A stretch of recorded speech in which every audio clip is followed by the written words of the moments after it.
Welcome to the Hero Maker podcast. I'm Andrea Schreeman, writer-director EP, living in LA. I'm Jennifer Morrison, and I currently serve as the Commissioner of Public Safety for the state of Vermont. We are here to seek out and tell the full story of our friends who were murdered in college, Rachel Raver and Warren Fulton III. We really need to make sure that their deaths were not in vain and that every possible lesson and improvement for the system can be squeezed from the retelling of the circumstances that ultimately led to the identification of their killer.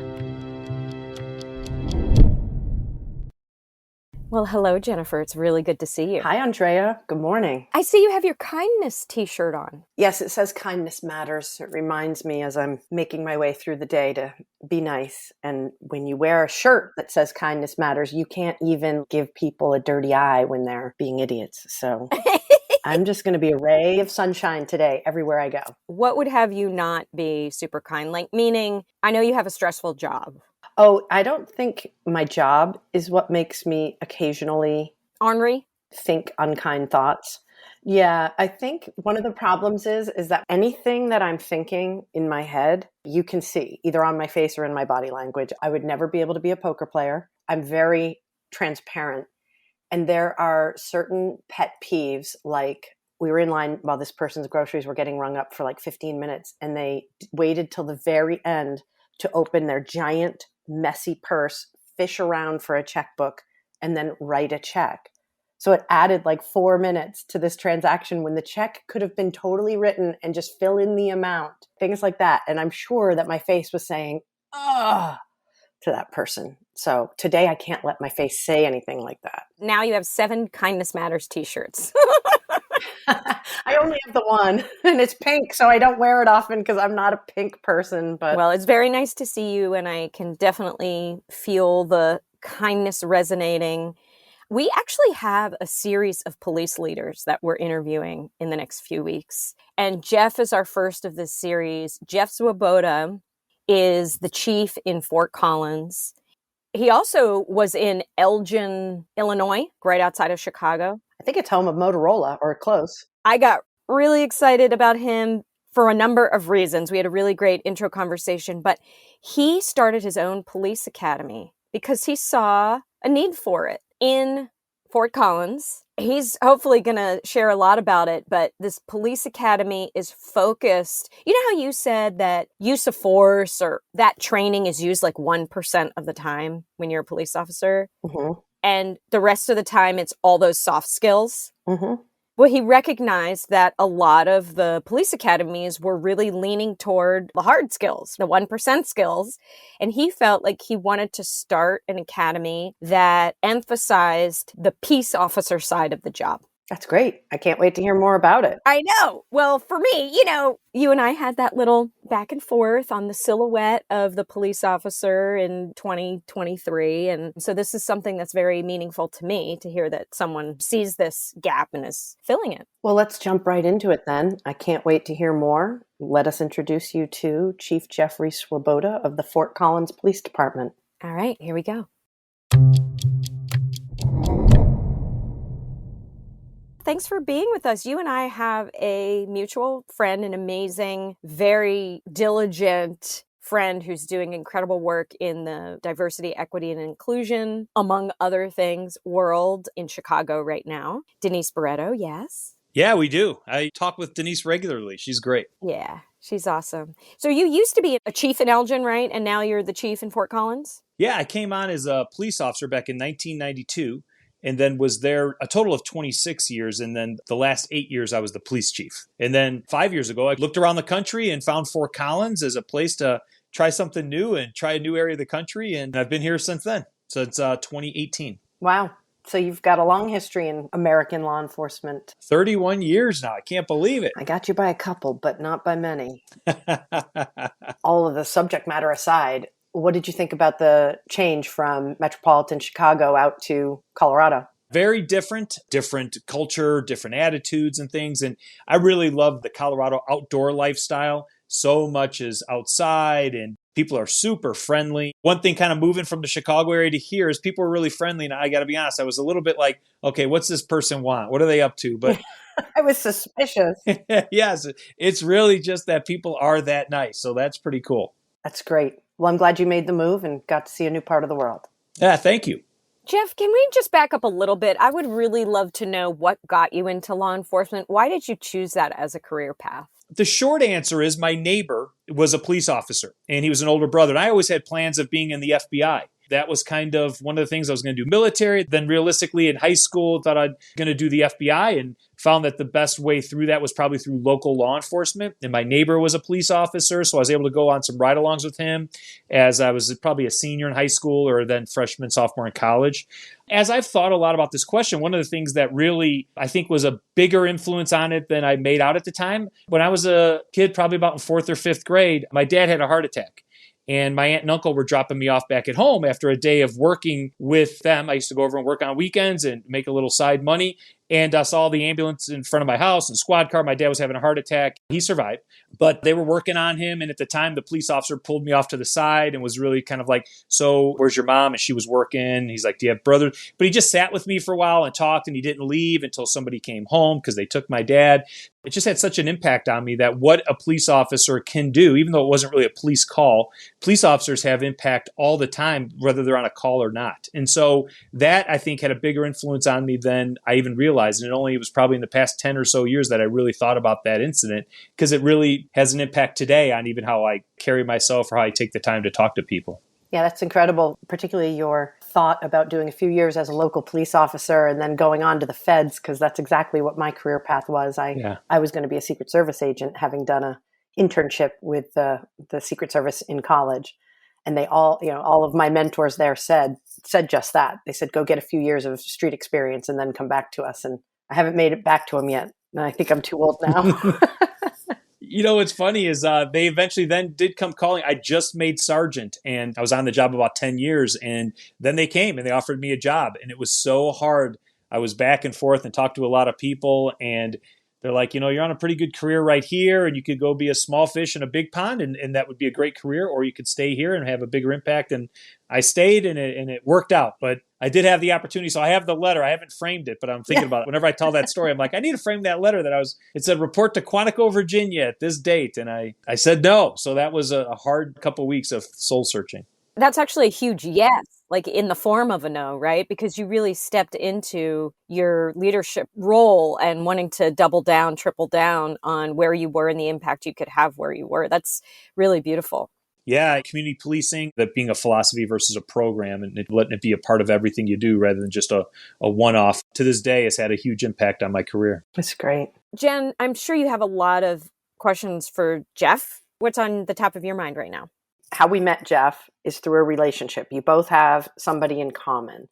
And I noticed on your LinkedIn that you made a post recently about the importance of just having coffee with a community member or multiple community members, and something I've talked a lot about on this podcast. And I was hoping to hear from you about the value of relationships and getting our work done in municipal policing. Yeah, we're all so busy. Sometimes we just don't slow down and talk. It's like we meet with people because we have an agenda. I got to get these 3 things done. We don't sometimes dream together or say, why not? Or have you ever thought about this? And so I find just those times that, whether it's over a beer or over a coffee, I've had some of the best ideas. Just talking with people where you're not in any rush, you're not looking at your watch. And so, yeah, that just came to me when we were sitting having a community conversation with some people with coffee. And in a lot of that, you might hear me routinely go back to my days. It was called a resident officer program back in Elgin. I was a brand new officer and I was put in a neighborhood. They either gave you a house or an apartment.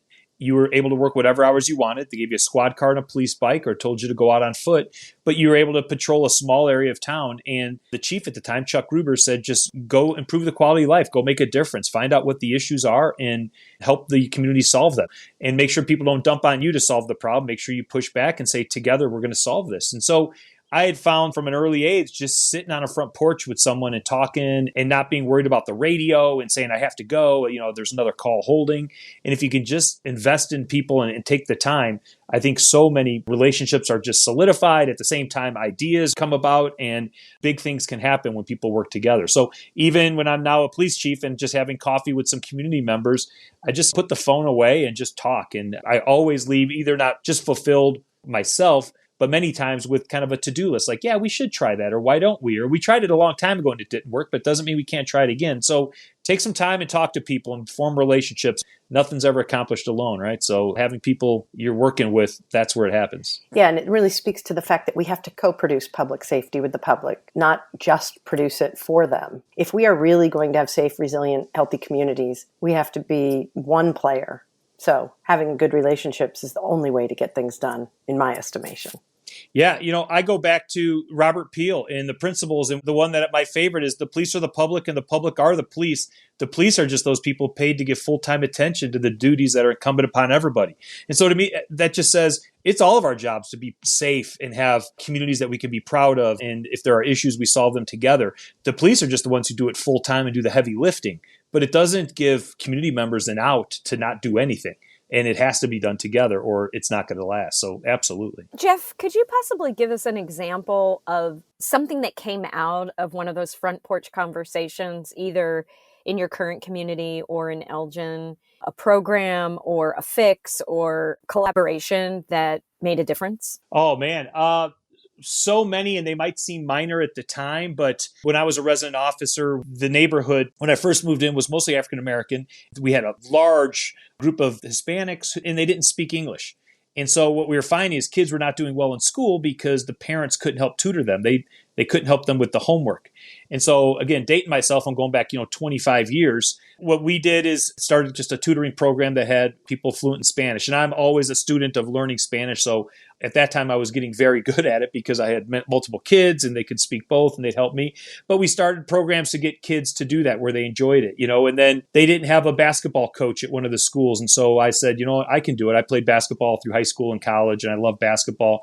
So one of the parents was like, can you do it? Only if it's a few days a week and I can do it on some days. So I started coaching some of the basketball and got a great relationship with the kids there. But just programs on, I'd get bikes all the time and we'd come up with ideas on how do I give the bikes out because there's multiple kids who needed bikes. And so we'd come up with a program to say, okay, it's kind of like chores and every kid in the neighborhood would do different things. What was pick up trash or go mow somebody else's lawn or kind of pay it forward type of things. And so they didn't know, but I had kind of an endless supply of bikes I could get my hands on.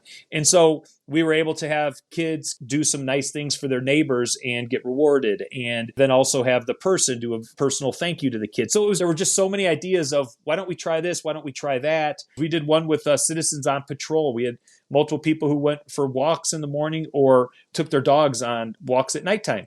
And so we started a program where it was Citizens on Patrol, and we gave them training on what to look for when you call the police. If you see something suspicious, here are the 3 most important things to call. So again, kind of just a lot of one-off stuff, but it was just constant training and working together and forming relationships where you find myself getting invited to parties and cookouts. I'm the police officer who lives in the neighborhood, and they're inviting me over as Jeff and calling me Jeff and things. So it was just so many examples of when you work together solving problems. That's awesome. Can you tell me how big Fort Collins is? I don't think I really have a reference for that. Yeah, so it's about 175,000 miles. It's the home of Colorado State University, which is a school that has about 35,000 people that come in, and a lot of times in the summer, many of them go home.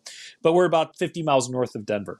I've been to Denver quite a lot and Boulder, and I know I've been to Fort Collins, but I just couldn't remember the size of it. So that's a pretty big community. Yeah, and it's growing. And, we're projected to be about 250,000 here in the next. We've got some land still to grow on and new developments. But yeah, Colorado is a place where many people come, especially from California with house prices. And then people here are like, wow, we're really driving up the house prices here. But it's still seen as a bargain for if you sold a house in California. But we're getting people from all over. It's a fantastic place to live on the Front Range of the Rocky Mountains. Yeah. Well, all of Colorado is just lovely. Sure is. When I think about a community that size, I think of it as being like a tweener. It's not a major metropolitan area, but it's not a small town police agency as well. We've talked repeatedly with different people about when there's a major incident in a community, about the ripple effects of that. And I wonder how you could describe, maybe you've had some major incidents in Fort Collins since you've been the chief, like what the impact is when something like the case that we talk about on our podcast, the double murder of our 2 friends from college, what that's like in a community like Fort Collins. Yeah, well, first, your intro, and I was able to listen to it to hear your friends and the tragic homicides that occurred, and very powerful. And then the fact that you guys do this podcast because of it. I mean, what a great remembrance and a way to honor them. As you know, it doesn't have to happen in your own town. It can happen in the neighboring town. It can happen 2,000 miles away. whether it was murder of George Floyd or Memphis or any place when it's a really big one. But then we also have some local ones where we had an officer had to use force on a young lady who was having a mental health crisis. It was on video, and many people were upset about it. And it's about talking about it and explaining. And in that specific case, that was one the officer did everything exactly right. Now, when I say everything, we talk about maybe waiting a little longer before you move in. But we talk about de-escalation. And it's not as if police officers have magic words. I think de-escalation just means you're not jumping right to force. You're taking some time. You're talking to people. You're slowing things down. You're adding distance so you don't have to react too quick. But at the end of the day, I mean, there comes a time, and if somebody needs to go to the hospital or go to jail, somebody's going to have to put their hands on the person. It's not as if we can just keep de-escalating for 24 hours. And that is generally the police officer. The fire department's not going to do that. A counselor's not going to do that. And in this one, the officer used a trained maneuver where he was able to take the person down and within probably 30 seconds, get them to the ambulance to start getting the help that they needed because they were having some reaction or a mental health crisis. But there was a doctor saying she needs to come in and get checked out. And so what that came from was not just an absolute, the officer did it right, we're not going to talk about it. It's like, let's talk about it. Let's have these discussions, because many times people hear de-escalation or they hear, police officers shouldn't use force when someone's just having a mental health crisis. And that can be true. But every situation is not the same. And so if you just explain things to people, and not like I need to educate you, I'm going to explain to you so you understand how right I am, but then listen to people and hear why they were concerned with what happened. And so I think it's just, again, about even if you're right, you still need to listen and explain. And I think in every situation, either people defend things too quickly or they give up and say, sorry, we were completely wrong. And maybe they were. But in most things, it's like there are shades of right and wrong. And like, no, in this piece, this is why we did it. But yeah, we could have done it better here. But that only happens if you have time to explain it. And if you're just doing a tweet or a Facebook post or responding to a comment, there's not that level of engagement where you can talk about it. So I think it's just about having a relationship. And then if there's no trust, then people won't listen to you. So it's about just continuously talking when you feel you've done things right, talking when you feel you've done things wrong, talking when there's no issue to talk about. It's about those front porch conversations that eventually, when a big incident happens, people know, okay, he's legit. We can talk to him or her and figure that out. Well, every one of those conversations is putting money in the bank for the day when you have to make a big withdrawal. Absolutely. And those days always come. We're human beings going out and doing a difficult job with other human beings. And so there's always ways in which we can improve, and seldom do things go perfect. And so it's always about just being honest with the community. And so one of the things I've learned early on is you can't wait till you have all the facts before you talk. You just can't, because investigations take months. And so it's about getting in front of people and saying, here's what I know so far. Here's what we're trying to do. It's under investigation. We can't talk. I have found that doesn't instill a whole lot of trust. I think that's the way that things are shifting. Like, gone are the days where you just say you can't talk until it's over. Yeah. Well, because somebody else in our current society, somebody else steps in and takes over the mic. Yep. And they'll be leading the conversation. Yeah, exactly. That's a great point. I was really excited to meet with you, especially because of this police academy that you've created. I would love to know, how did that come about? I'm just really curious, what was the genesis of it? How's it going? And what are you doing differently? Why did you see the need for it? Yeah, so I've been here 5 years, and we launched it, I think, 2 years ago. When I got here, it'd been in discussion for 10 years or so. A lot of the conceptual work had been done. Then it was about the funding for it and how do we do it. And many departments probably say this, so it's not as if I think it's about Fort Collins completely. But in Fort Collins, we do things different. It's not necessarily always better or always this or that, but there's a level of care in Fort Collins that I'm very proud of. And one of the things we talk about is, when we call ourselves law enforcement, we're selling ourselves short. Now, we're lucky in Fort Collins, we have a relatively lower crime rate than, big cities and things. So getting that out of the way. But even in most, the term law enforcement, that's a small percentage of your day. There's so many other things going on. I love the term peace officer. I love that we're at our best when we're engaging with our community, when we're solving problems, when we're working together. And it might not be a crime issue. It might just be hey, all these kids after school need something to do. And as probably the most visible representation of a city as a police officer, you have many connections and you can find funding, or you can get the parks department to do things that maybe the average citizen can't. Let's not just call ourselves law enforcement. Let's really capitalize and not diminish that work that's not when we're enforcing the law. That's just when we're out there talking with our community.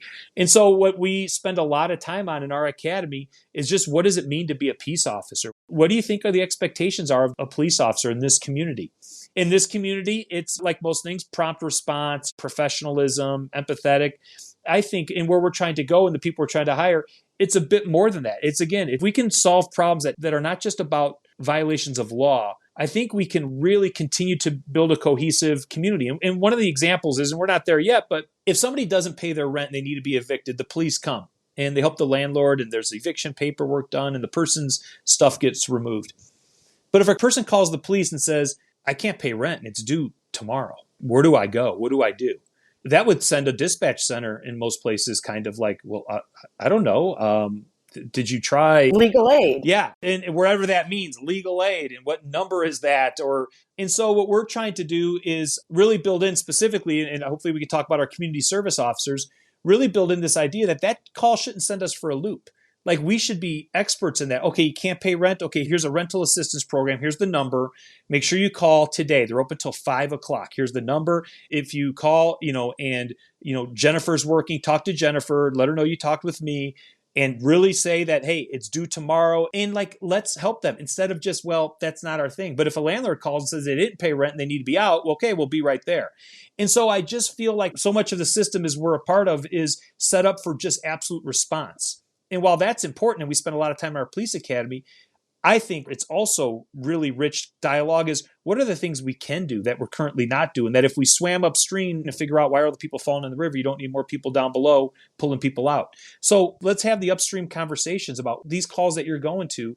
What are ways in which we can address it? And in Fort Collins, we're super blessed because they asked if this community wanted an additional tax a few years back so that we could build a behavioral health center. And the city overwhelmingly approved it.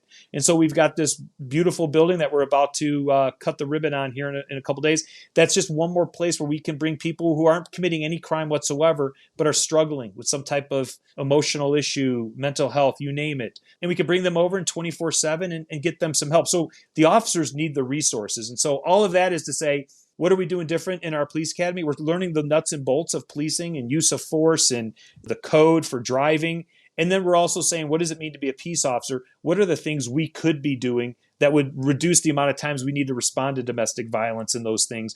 We hire really smart people who are creative. And then too often in policing, we give them a 2,000-page policy book and we say, but do it exactly like this every time. Well, where's the creativity of the people we hired? Policies are important, but man, some of those policies are 2 years old. And if that policy, and men are much older than that, are we saying the world hasn't changed enough where there might be a different way of thinking and doing it? So we hire creative people and then we relish the fact that they're creative and we give them license to say, think creatively, blow this place up, let's do it different. And so they're always coming up with new ideas of how do we go out and engage with our community to solve problems and not just go out and enforce laws. Jeff, is this an initial certification? Like this is what gets them their powers of arrest, et cetera? Yeah, so we're post-certified. And for our, as you mentioned earlier, the size of Fort Collins, that mid-size, to have our own academy is kind of unheard of. And so the fact we do it, and we might have an academy, 7 people in it, and we just also had academies with 15 people in it.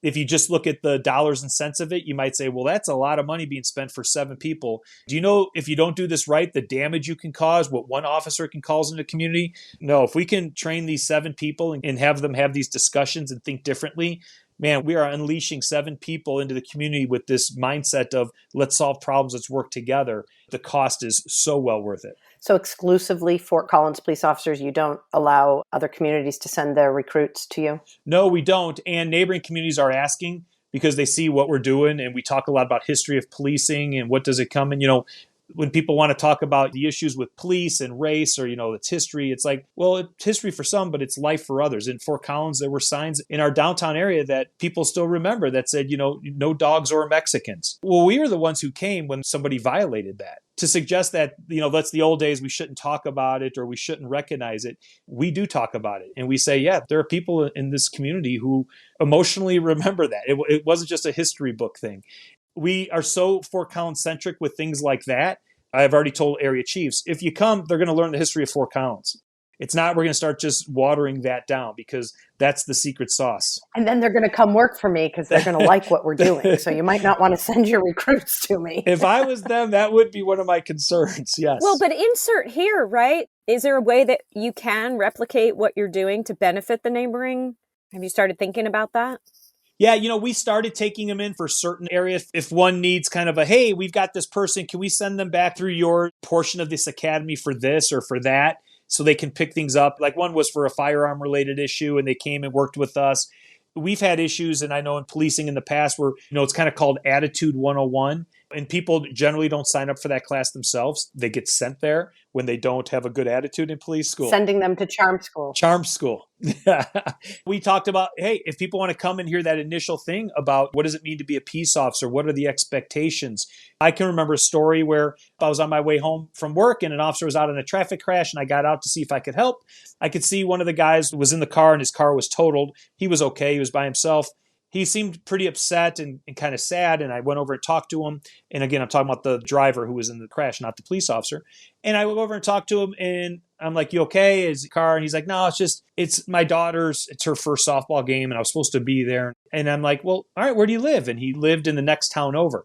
I said, well, we can make sure we get you home. Don't worry about that. The car's going to be towed. You don't really need to wait for that. He's like, I asked the officer, and he said he couldn't do that. And I said, okay. And so then I went and talked with the officer, and I said, hey, apparently he needs to get home. And it was a great officer, newer officer. He's like, yeah, Chief, we have a policy that we can't leave the city limits. And I said, okay, yep, you're right. We do have a policy on that. And I said, we're going to change that policy.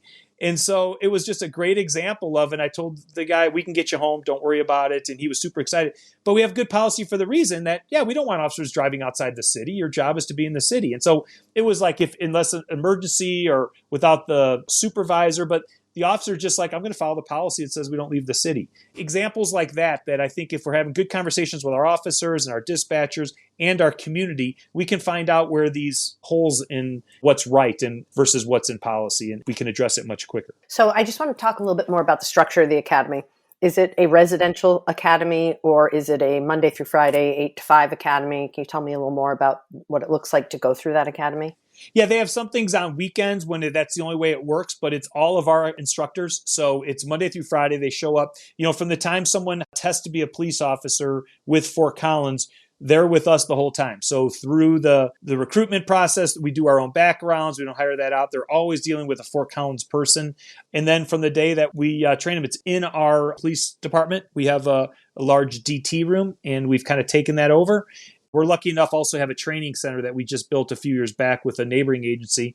Between those two places, our officers are there every day, basically Monday through Friday. If there's not something on the weekends, they go out and they do ride-alongs with officers. But again, it's taught all by Fort Collins police officers or retired officers. We have many retired officers who still want to be involved, and they were experts in their field. And so we'll have them come in, and they're the ones who teach the history of policing in Fort Collins.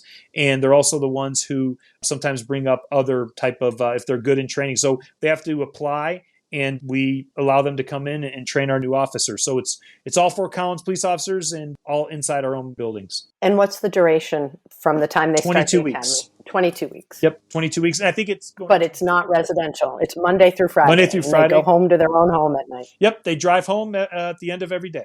Nice. Jen, is that something that's super common where you would just go off to an academy and you're like sequestered and you don't get to see your family for 20 weeks or whatever? Yes.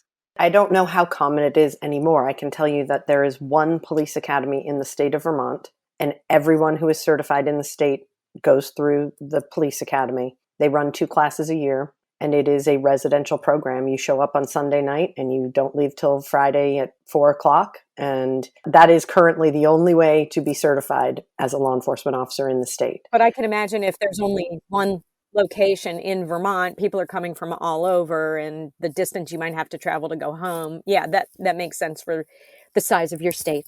Right, but it also hinders us in hiring people who have a single parents, or if they have an elder person that they're taking care of, or they're just married with children and can't be gone for 18 weeks residentially. So we are working towards an alternate path, and I might need to catch up with you, Jeff, and learn more in the future. Yeah, absolutely. We're helping some other ones down in the metro area of Denver who are liking what we're doing up here. And again, it's one of those things. After the Memphis video was released, I was able to go down there and basically hijack the class and say, okay, what are you guys seeing? What did you see over the weekend? What are your thoughts? And we talked about it. And if it was a regional academy, I wouldn't be able to do that, or other chiefs wouldn't be able to. And so we had an incident where a neighboring agency had some conduct that was really just out of line and illegal, actually. And we're able to come in and start watching the video and saying, what are your guys' thoughts? To hear them hear it and then hear it from the chief that if you act like this, I'm not going to feel bad for you to fire you. It's my job. And I'm actually looking for those people who can't do it right or who are actually purposefully going out and harming our community. Don't think that there's any slack going to be cut. Don't think that, we're a team here and a family. We are, but you're not going to be a part of this for much longer if you ever act like this. And so it's not meant to be threatening, but I think it's, I love the clarity is kindness. They don't have to guess, boy, if that happens here, how long would it take? There would be no investigation. You're on probation and that video comes out, you're not going to be here. And so I think that clarity has really helped, because when I was a young officer, you'd wonder what supervisor's working, because we'd have different supervisors working. And if the cool supervisor was working, you knew, I could float outside of my neighborhood. I could we had a river going through town that you never crossed because you could get caught by a train. But you could kind of, go outside your area a little more. But if you had the supervisor that followed the rules, you knew you had to stay in your area, don't go outside your area type of stuff. It made me remember that, again, the cool boss will get you in much more trouble than the boss that just says, here are the rules, don't break the rules, and just very clear. I've always remembered that. So I don't want people ever guessing where the police chief stands on an issue. So I'm very vocal about, and my command staff, on where we stand on issues. And many of the decisions are like this. It's not always like that they're absolute black and white. Some are, but other ones are, that's interesting. And I'd much rather have that conversation with our officers and let them know where I land so that they don't have to guess. Yeah, I appreciate that type of leadership approach for sure. You mentioned that you wanted to tell us more about your community service officers. I'd love to hear more. Yeah, so right now so much discussion is going on in policing around recruitment, retention, and what I'm seeing, which scares me, is I see some departments actually lowering standards. If they had this standard for a reason, they thought college was good. Now college isn't as much. And I know there are deeper discussions around specifically higher education. But if you're getting into criminal activity or drug use, and then they're kind of looking past some of that, okay, as long as they're having good discussions. But what we're doing here in Fort Collins is we're kind of a destination department. Many people see what we're doing here and they come from other departments. We've never lost anybody to another department to go be a police officer. One of the things that we're doing is, rather than saying we're going to even mess with standards, we're hiring good people and we usually get really good results. So let's just reduce what the officers are working on. And so one of the things that we're doing is hiring community service officers who do a lot of the work that we used to just pile onto police officers. And we pull off our police officers to say, we're going to have you responding to things that need a badge and a gun and the powers of arrest. Many times people need the police, and many other times people need a police report. And the police report doesn't have to be done by a police officer.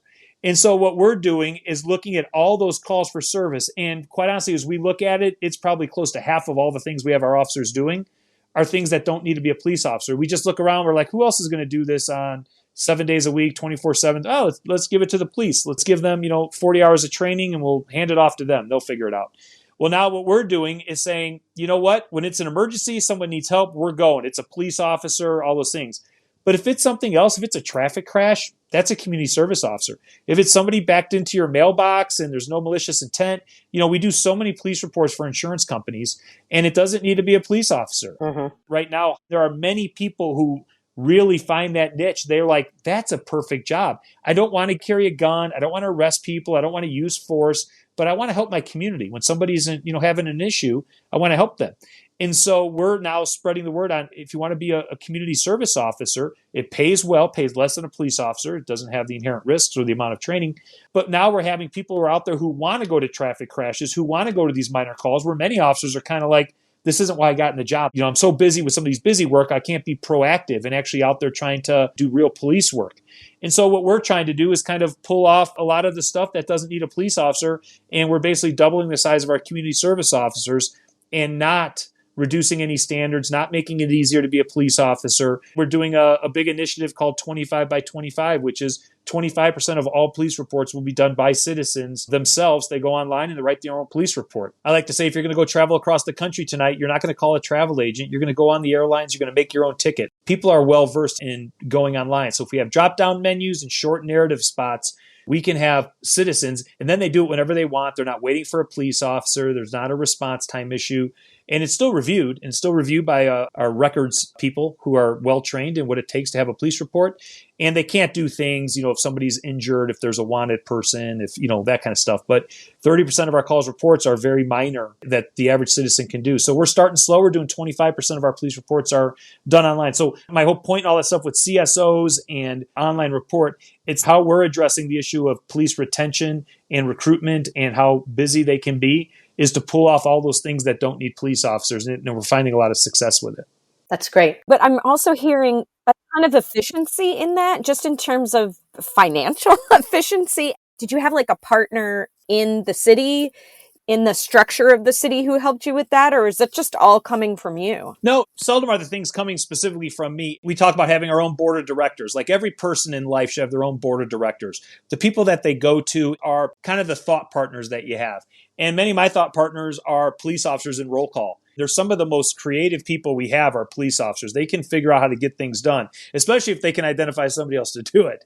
I say that kind of as a joke, but realistically, it was just kind of saying, if you're on any call for service where you have to ask, why the heck am I here? Please write that down. And so we had everybody kind of documenting what they were working on. And if it was something that they didn't need to be doing, let us know. And so we were finding examples, multiple examples. We used to have officers going out to confirm that there was a water main break because it was after hours and the water department didn't want to have to show up and things like that. And now with cameras and technology, we can figure that stuff out without having to send a police officer. Our traffic lights have cameras. In most places in town, we can get a camera over there. And so we were just looking at those places that many times, again, police officers are the ones that can get dumped on because they're out there 24/7, 365. People are like, it'll only take 5 minutes. Just have the cops do it. Well, that 5 minutes on top of another 5 minutes on top of another 5 minutes. So now what we're doing is really peeling that back and saying, it's not that nobody needs to do it. I'm just saying it doesn't need to be a police officer. And to the numbers, we can probably hire 5 community service officers for 3 CSOs.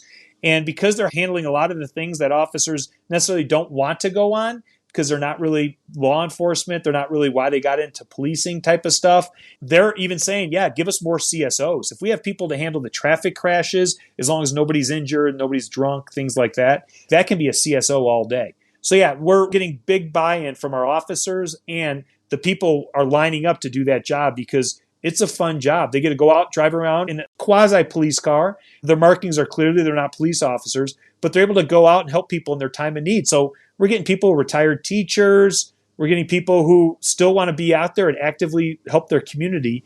It's a win-win for everybody. What's percolating in your brain about your next big project? I mean, I got to say, this running your own academy is huge. The Burlington Police Department still has CSOs. Many agencies do. Leveraging them and maximizing them the way you are, that's pretty far forward. But what are your next big ideas that you're thinking about?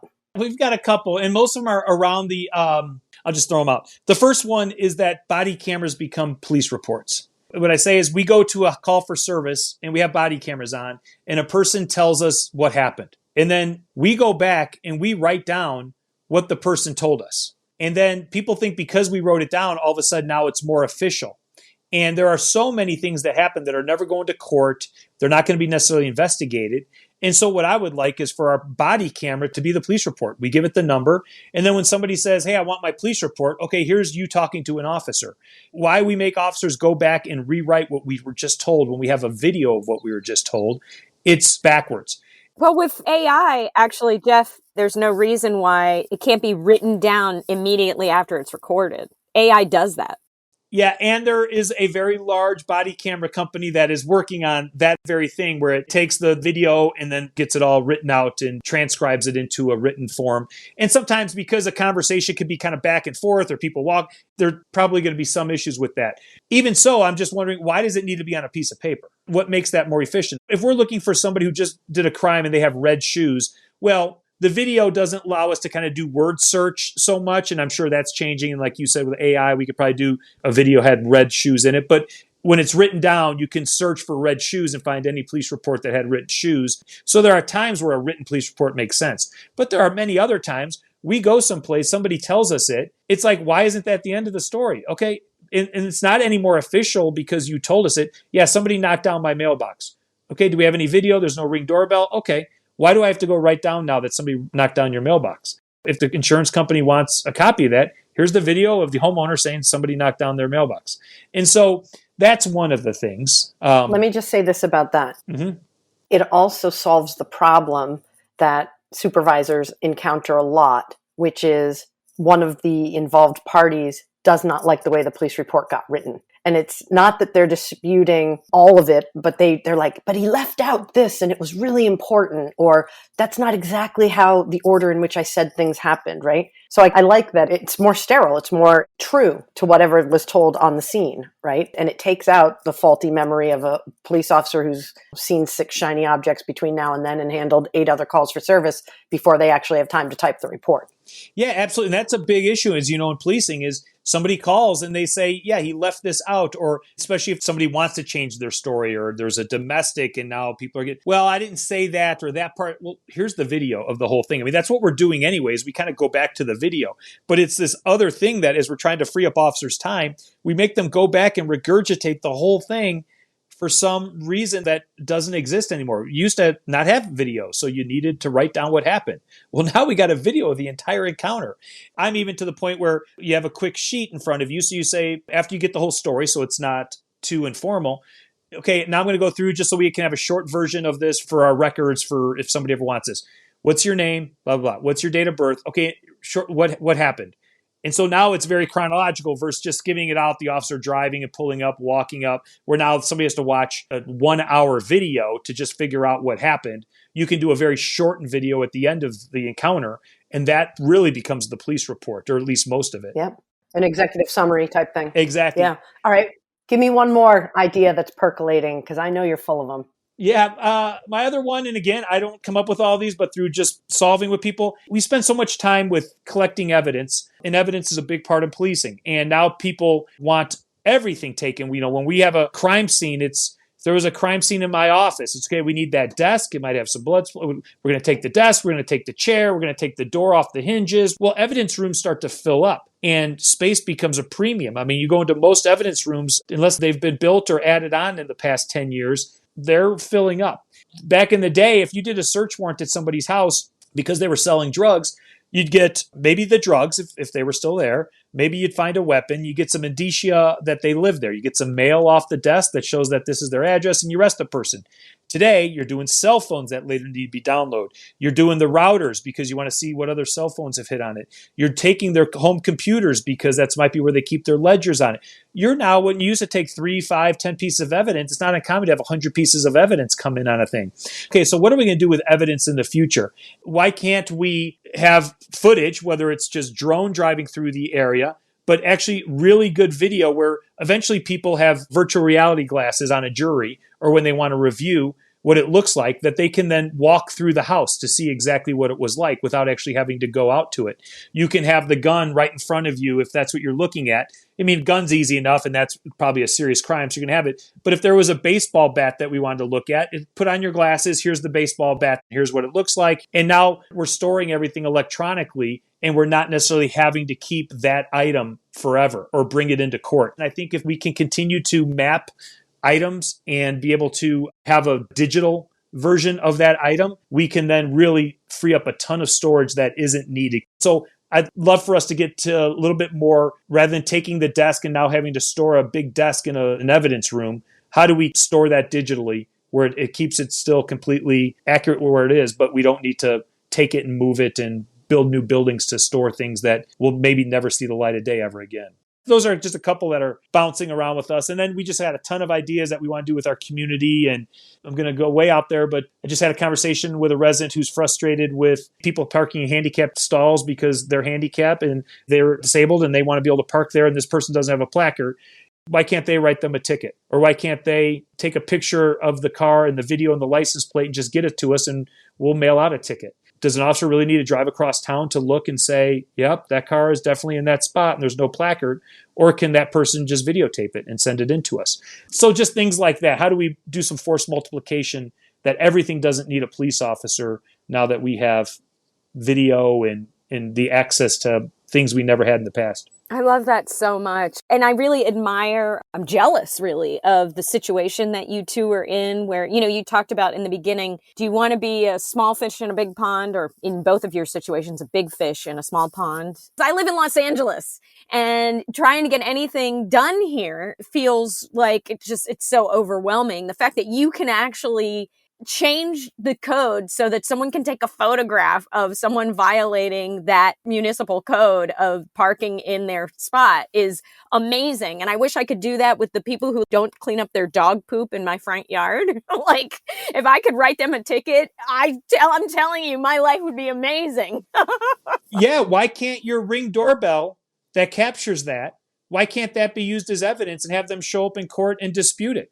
I think when you're on camera, people act differently. And if they know if they're walking through a neighborhood and their dog's off a leash, causing issue of right. Now, that could cause all kinds of issues. This could go too far at some point where everybody's writing each other tickets and the court system gets overwhelmed, right? Like, there's a level to doing this where people need to go through training. Take that. I'll see your ticket and I'll raise you too. Exactly. Here's your ticket. Citizen arrest. Exactly. I'm writing you 2 tickets because look at where you parked now that you're talking to me. So, yeah, I mean, obviously there's to be training involved and there's some steps to be taken. But I think just continuously saying, well, the police can do all that because we can't be everywhere all the time. And the expectations are that we are at places quickly and can solve most problems. And I like to say, if policing was a business, as much as I love policing and I would never have chosen another career, if we were a business, we would have gone broke a long time ago. Oh, yeah. It's so antiquated at times and we don't keep up, and, citizens don't have a choice of who their police are. Like, it's not as if they can, I don't like that police department, I'm going to use this police department. No, you get the police department that's in the community. And I always like to remind people, you have so much say in what your police department gets involved in. Police departments by design, local police departments are controlled by the mayor and the city manager by design. The president doesn't write the laws for them, and state legislatures can infect them, but home rule communities can do a lot of things. So if people really want to get involved and have a say, there's more than 18,000 police departments out there. They're all run very differently. And kind of a closing point on this subject is just that as we're thinking about things, many times people think they're going to look to New York or LA, the big cities, to come up with new problems. And while they come up with a lot of great solutions, I think where the real magic happens is in mid-sized cities because they're big enough to be experiencing some of the problems. And they also have a big enough budget to address them. So it's not the departments with only 10 officers because their budget's usually not big enough to be able to do a ton of new things. And big cities are such huge ships that are difficult to turn. Where you get a department like ours, a couple hundred officers, I can change things this weekend and go in and tell people on Monday, here's the new way we're doing it. I think there's a certain magic that can happen and make us a little bit more adaptable. We've got policies and procedures. We fall back on those too often rather than say, is this the right way we should be doing this? And let's change it. When people always point to policy, I'm like, I know somebody that can change that very easily. So let's not rely on policy if it's not the right thing. Wow. No, I agree with you. And I feel like you're in a very powerful position. And so is Jennifer in a small state. And you can actually get things done. And I feel like if LA and New York and San Francisco and Seattle and Atlanta and Philadelphia and Detroit can look at you two and see the work that you're doing in your medium-sized community and smaller state and try to replicate that. The big question is, how do you scale that? How do you replicate that in these larger cities that really feel unwieldy and out of control at times? So thank you for the good work you're doing. And I hope that this does have some kind of ripple effect. Thank you. And I'm going to give you one big idea that I want you to think about. Maybe we could talk about it offline another time. I don't remember which episode it is, but talking to Jared Side from the Center for Counsel. If you listen to that episode and go to the website Center for Counsel, I'd love to share some of my thoughts about what I hope to be able to do in Vermont with that type of work. But it sounds like Fort Collins would be a brilliant match for the work they're doing. I love it. I'll absolutely do that. As you know, in policing, we love stealing everybody's ideas. Let's not recreate it. If somebody's got a good idea, man, let's do it. Do you remember what episode that is, Andrea? I feel like it was 15. You are correct. Jared's side from Center for Counsel was episode 15 Got it. of the Hero Maker podcast. And that was another person that Andrea introduced me to that I didn't have any connection to or know of. And here, just like you, where lots of good synergy, you just know by the end of an hour talking together that I could work with that guy. This has been a wonderful conversation, and I really admire the innovation and adaptability that you're demonstrating as a police leader. Thank you so much. And I really appreciate this opportunity. And I think I made some connections with two other people who are making a difference in the world. So that's always very nice. Oh, good. Jeff, it was great to meet you. Thanks for all the good work you're doing. And we'll talk to you soon, I hope. Thanks, guys. All right, take care. You take care. Bye. Bye-bye.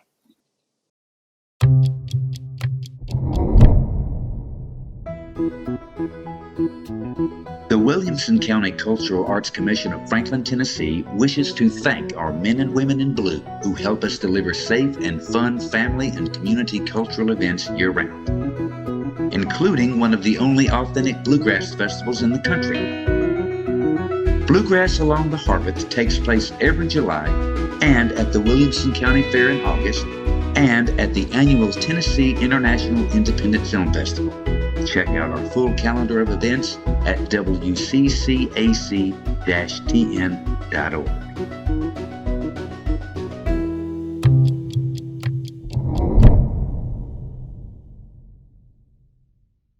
What'd you think?